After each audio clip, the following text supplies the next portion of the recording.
there, namaste. My name is Gabriel, and in this video I'm going to be discussing altered states of consciousness. But before I get to that, I just wanted to mention really quick that I'll be interspersing into this video some really cool photos that I got in a cave in India. I was traveling in India this past winter and found this cave devoted to the Hindu god Shiva near a beautiful beach on the Arabian Sea. And there was a hole in the ceiling of the cave that let in a shaft of sunlight that made for some really awesome effects. So I got some cool photos in yogic and meditative poses, and I'll sort of put them into this video.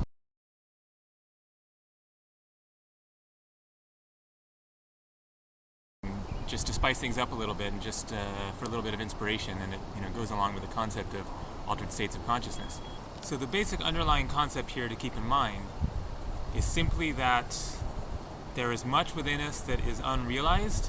We have great inner potential that we can tap into and access and utilize and change our life and our outlook and our perspective and our experience through.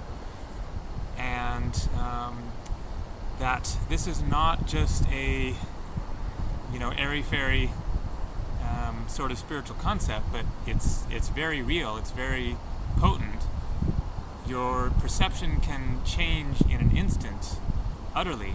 I've experienced this many different times, that the current waking state that most of us are stuck in is not all that there is to reality, and that there are other aspects to reality that we can achieve and that we can utilize and make use of.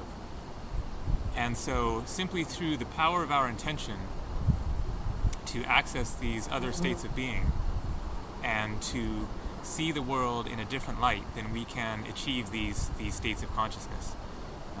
So there are many different tools out there, many different techniques and different ways of altering our consciousness and our state of being. You don't need a lot of money.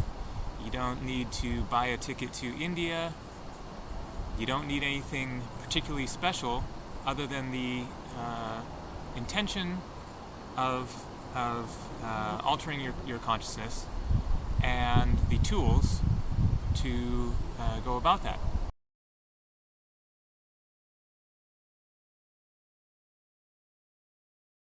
So the first thing that I should just dispel, in case you happen to make this association, is that altered states of consciousness does not equal mind-altering drugs. Making use of mind-altering substances is one way of accessing and attaining altered states of consciousness, but it is by no means the only. So I'll be discussing various techniques and ways of achieving altered states of consciousness.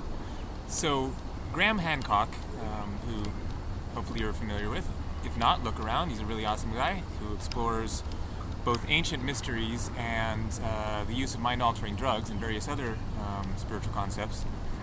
Graham Hancock describes our current society and civilization as locked into what he refers to as the alert problem solver state of consciousness, which is essentially a survival state of consciousness. It's, you're sitting at a desk or you're on a construction site and you have a job to do, and the question is, what are the steps, the linear steps that you need to take in order to achieve this end result, this result of production, of producing something. And that is basically where our current culture is at, is that we're focused on the material realm around us and how to manipulate it in order to suit our needs and our desires. And this is certainly a practical and applicable state of consciousness for dealing with the third dimensional physical realm and getting stuff done, but it is an extremely limited range of perspective and of being. There are so many other states of consciousness that are available to us that we can tap into and access, and that will greatly enrich our lives. And so that's what I'm going to seek to convey here, is how to access these various altered states of consciousness, which I've experienced through various different means. So the first, and I'll just kind of touch on this briefly, is, as I mentioned, making use of mind-altering drugs. And I basically no longer use drugs of any sort now, just because I've kind of become too sensitized, and it becomes too intense for me. I'm sure because of my own, 20 plus years on a spiritual path of increasing my prana and just becoming kind of more sensitive to the world around me, my body becoming more sensitive, the trips are too much.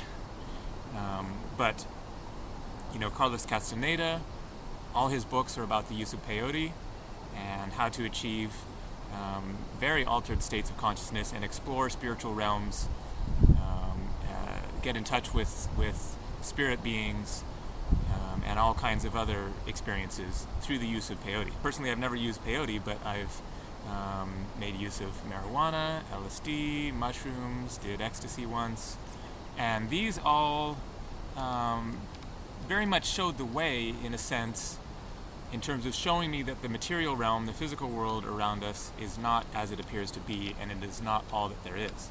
That there is a whole nother dimension of being, many different dimensions of being, of both consciousness within and without, different layers to reality that we can access. But you don't need to make use of drugs in order to access these different realms.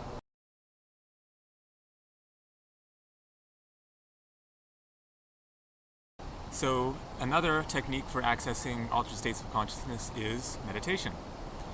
I first started meditating when I was 16 years old, and I've told this story before in a couple of my videos, but I had a photography class.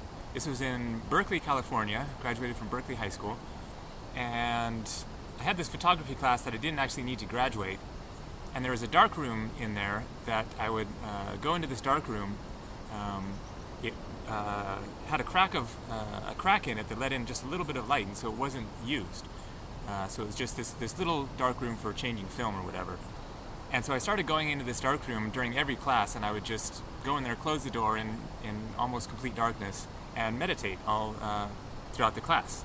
And I just was like, screw the class, I'm more interested in the spiritual path.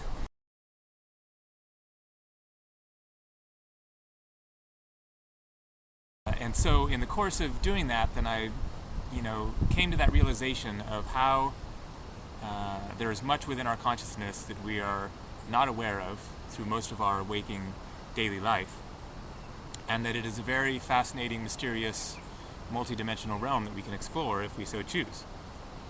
So meditation is a great way to access spiritual energies within, to explore one's own being, one's own mind and consciousness, and in the deepest states to access altered states.